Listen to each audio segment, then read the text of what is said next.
LEGO Stranger Things is back. 7 years after they released the Upside Down, a version of the Buyer's House, we are now getting the Creel house, which has nearly 2,600 pieces. It has 13 minifigs, 2 vehicles, and a hefty price tag of $300 US. Of course, that's a price tag if you can even find the set at stores, because it is temporarily out of stock at lego.com and in various LEGO stores across the world. And it's a very, very hard item to find. So in this independent review, I'm going to address 3 questions about this set to help you decide if it's worth the investment. The first question is whether or not this actually looks like the Creel house. The second one is if this play feature that it comes with is so good that it's worth the time to build it and the price. And of course, we're going to delve into what might make this set worth the $300 price tag, if it does at all. And at the end, I will give you my rating for this set. So let's dive in. The first question we'll address in this review is whether or not this set actually looks like the Creel house. I am not expecting perfection, but I do anticipate that this should have some reasonable connection to the source material. If you take a look at the profile of the set, the different wings, the left and the right, align with the subject matter, including the larger section on the left and the angled section on the right. One way you can tell this is with the number of windows included, and if you take a look at the source material, you'll notice that LEGO does a pretty good job on this front. On the right, you've got the windows in the angled section, then 2 windows on the first 2 levels spaced out. Then there's a dormer above that. On the left-hand side, you've got 3 columns of windows on the ground level, 2 columns on the next, and 1 on the 3rd floor. If you look at the middle of the building, the front door has that rose printing, and it's excellent. The tall roof section in the middle that has the flat peak is spot on. Even if you take a look at the chimneys on the right hand side, it's nearly perfect, but the one on the left looks good, but it's a little bit out of place compared to where it is in the actual house. If you look at the porch, the columns look great. The spacing is accurate. The number of columns is accurate. The angle of the arched roof is maybe slightly off, but that's not a huge deal breaker. You also see that they flank the house with trees, which is a nice touch, especially given the play feature that we will discuss shortly. They include a lamppost and a mailbox, which I think really helps set the stage, although I will note that one particular drawback that I have with the set is the depth, as it's a relatively thin or shallow model. On the left-hand side, it's at its widest at 11 studs, and on the right, it's the narrowest or thinnest at 8 studs. Despite the depth, we do get plenty of Easter eggs, such as Holly's poker, the dining room, a newspaper with a reference to the Stranger Things play, the spiders, candles. There's a tape for Max that she can listen to Kate Bush as she tries to elude Vecna in the season 4 finale.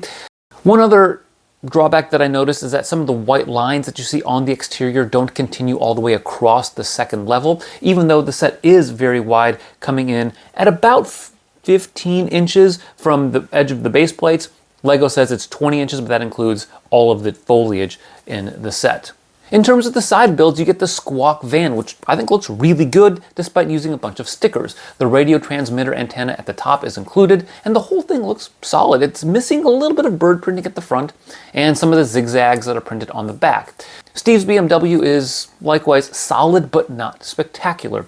There are some details missing on the framing around the windshield and the rear window, and the trunk I think is a little shortened compared to the actual model.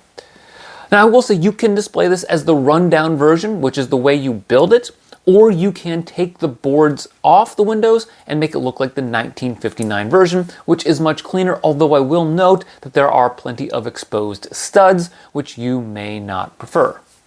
All told, I think LEGO nailed the look of this set. I was very impressed when all was said and done with how closely it matches the actual Creel house, and when you consider all the different building techniques that they had to do the play feature, that makes it even more impressive. Speaking of the play feature, let's dive into that right now.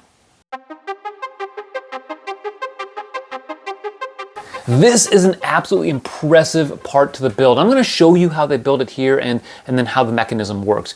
You build a lot of the slots into the base that allows different things to move around so that it can open up and give you that play feature. This actually makes sense because there is a basement or a foundation to the set, which allows you to just build those slots into the bottom base of the set. This includes angled ridges that push the front of the house out, as you can see here. And even when you cover them with the floorboards, everything works smoothly. The angled ridges require the application of hinge plates later on to strengthen the connections, but I will note everything about this build is actually very solid. Towards the top, you build a lift mechanism that connects to the two wings of the house. When you pull the wings out, it pushes the top of the house up. Now, this requires a very, very clever connection for the second floor wall because it has to move up, and it reveals Vecna's clock in the final build, but it's very complicated, and I really appreciated the intentionality that you see in this design. There's another mechanism that rotates a wall in the center of the second floor, whereby you can switch out Mr. Whatsit for Vecna, and the background shifts from wallpaper to Vecna's mind layer. Various Technic mechanisms allow the trees to snap in half, but the base is connected to the building as is about halfway up the tree via some Technic pins that allow the trees to be structurally sound. So here's the final version. What I'm going to do for you is I'm going to show you how this works. It's very simple and straightforward. You basically have the edges of the trees, you pull them apart, and there you go. The trees snap in half like you see with Vecna's curse. The top of the house lifts up. There's all these cracks. This dips down. This part lifts up. It's just absolutely incredible how this rotates here on the left-hand side of the building facing you. And it all goes back very, very quickly, easily, and it almost feels like you're playing the accordion or something like that. It really is a lot of fun to just pull apart and put back together. It's oddly satisfying, which I think is kind of cool. So let's dive into whether or not this set is really worth the money. And to do that, I've spent a little bit of time talking about the display value, but I want to unpack some of the building techniques and the minifigs because I know a lot of people really appreciate information about those before they make such a huge purchase. Heading into the build, I had very high expectations because of the price point, and I have to say this was more fun to build than I expected. I wanted to see interesting building techniques, and we saw that. I wanted to see Easter eggs that were fun that I recognized from seasons 4 and 5 of the show, and we saw that. So here are some of the pros that I noticed in the build. First of all, you get multiple instruction manuals, which allowed us to build together. I was able to build the house, Autumn built the squawk van, Kiara built Steve's beamer, and oh yeah, by the way, in case you're wondering, you do build 11 during bag 11. There were also some really nice techniques in the squawk van. Autumn really liked building this. You have to place some brackets by the doors and a 1x3 blue panel, and then you place this 2x6 tile with the squawk call signal on the brackets, and it rests on the panel. I've never seen that building technique before. The drawback to this build and this vehicle is that the 2x6 tile, another one, is used to form the door, so they don't actually have functioning doors. The angled right section of the house is so cleverly built. Starting with the foundation, you use brackets to place some 2x2 slopes on their sides. Then on the first floor, you build an end table that has a bar sticking out the back at an angle to which you affix the base of the external wall. It's absolutely brilliant. To get the white trim and eliminate any gaps, you use some 1x1 triangle slopes. Now at the top of this section, you do something similar. You place a 1x1 round plate with a bar that goes into a 1x2 brick with one stud on the side that attaches to the brick, and then you attach the 1x1 round plate to the attic floor. Then you also add Henry's bed to that part of the angled wall, which really looks nice having that angle in there. The detailing along the roof lines was impressive to build. It looks great, and you use a lot of different brackets or snot bricks to place the cheese slopes or the 1x1 tiles to get the final look. Now the back of the house, when it's open, still has a lot of really smooth components to it, and that's a testament to a lot of the subtle building techniques in this set, using brackets and various snot bricks to allow you to put some of these curved pieces in there and tiles. Even though you might think it's just regular bricks, there's a lot more going on than meets the eye. Despite loving a lot of this build, there were a couple of negatives. The first one was the number of stickers. There are 25 numbered stickers. That includes quite a few for the squawk van.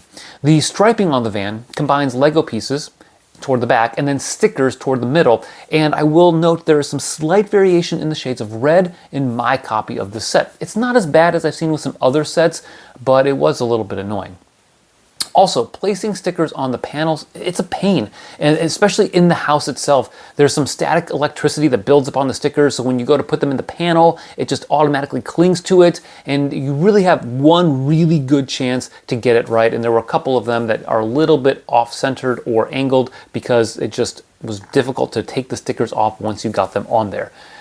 The roof section above the angled wall is also a little bit of a weak spot in terms of the build. They don't do a great job with the different slopes to get a very smooth finish. I understand that the piece availability might not be there to make this build, but it does look a little bit out of place compared to the rest of the roof. All right, so what about the 13 minifigs? A lot of fans have spent quite a bit of time talking about the minifigs and how much they don't like them. I'm gonna take a look at them and split them up into two camps. The ones that I think are reasonably accurate, and then the ones where I just look at it and I'm like, what is going on here? So let's start with the more positive side of things. Perhaps my favorite minifig of the set is Holly. Her dark azure dress piece is brand new in that color. The torso is great. It has the Holly the Hero cleric necklace that Mike gives her. It's got her, the pigtails are accurate with the front curls. Although I will note, I think the cape is a little bit off in terms of color. I would prefer the dark tan version rather than a bright light orange, which is actually new in that color in the set. And I think she's missing her hood, which LEGO may not have seen that in the source material provided to them.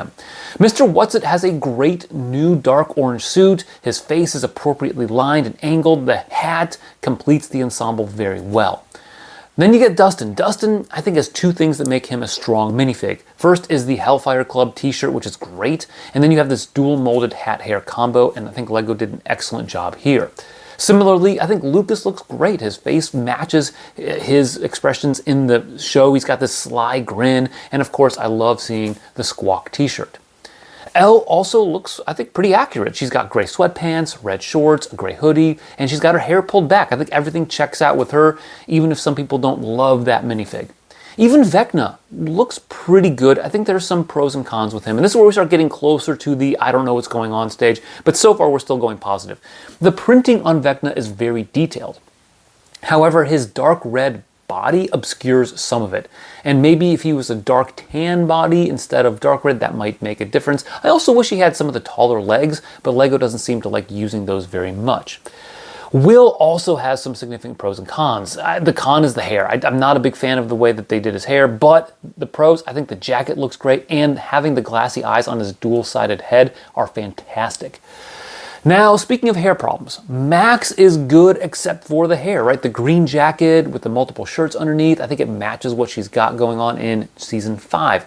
But her face, it looks too old, and her hair should be curlier, not wavy. Maybe it's too picky, but that's what I'm thinking when it comes to Max. And then Robin, same kind of thing. I like the black jacket. I like the headphones that she has because she's a radio DJ, but the hair just isn't quite there, but not as egregious as the minifigs I'm going to talk about next, which all fit into the I don't know what LEGO's doing categories. The first one being Jonathan Byers. He looks more like Samwise Gamgee than Jonathan Byers, even though, yes, I know that Sean Astin was in season 2 of Stranger Things. Nancy, this doesn't look like her at all. The face is missing her angularity, and her hair, it's just not even close. I don't know what they were thinking when it came to that. And the same thing with Mike. The Wheelers have very angular faces, and Mike just doesn't look quite right, and his hair, again, not quite where it needs to be. And then finally, perhaps the worst of all, Steve. Steve is known as Steve the Hair Harrington, and they make his hair look like a cartoon character. I think the torso's okay, but the hair, it's unforgivable. So all told, I get why some fans love the minifigs, I get why some fans really don't like them, and I think what it comes down to is whether or not you let the worst of the minifigs ruin the entire thing for you. If you are really big into Steve and you hate the way that they portrayed his hair, I get it. Same with Nancy or even Jonathan. But there are some great minifigs in here, and if you focus more on those positives or those are your favorite characters, I think overall you come out with the win. But I just don't think these minifigs overall top to bottom match the quality of the ones that we saw in 2019's Upside Down.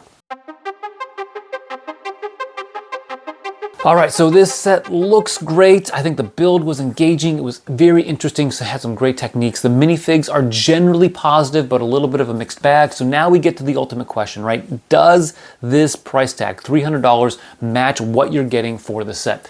And I would say yes and no. I think the reality of the set is if you were able to get the gift with purchase, then you have something that's worth the $300, right? This set plus the GWP.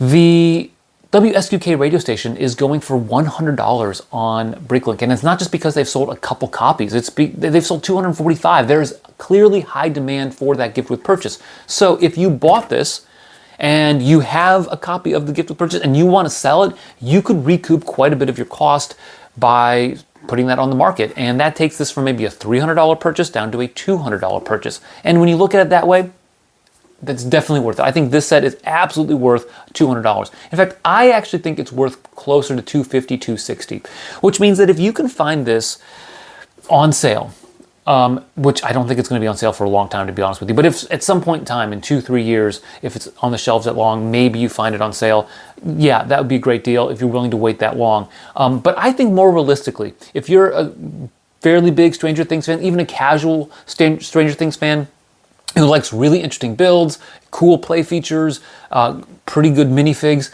I think if you waited for a double points and a good gift with purchase, so where those two things overlap, if you got the set, that would make it more worth it. It's going to be a 10% off plus that additional value with the gift with purchase. You're not getting the WSQK Squawk radio station, I get that, but you might have a GWP that you like in the future that you might be willing to get this one for. But as I noted, this is sold out temporarily in the United States and Mexico and I think Canada and other countries in Europe. It's clearly got a lot of high demand. And I have to say, when I was at the Lego store, a lot of people were in line trying to get this set. And if you watch other people's shopping videos from January 1st, you saw the same thing. So this clearly brought a new crowd to the store January 1st. Some of that may have been due to the fact that it might have been sold out or on back order in some countries before you even got to January 1st due to pre-orders. I didn't look too closely into that, but clearly this set touched a nerve with some fans. They really want to get their hands on this set, which of course is making it very, very expensive on the secondary market right now as Lego is producing more. So we'll see when they come back in availability at Lego stores and Lego.com. In the meantime, I don't think you should pay more than $300 for this set. So don't rush out and buy this on eBay for a markup or anything like that.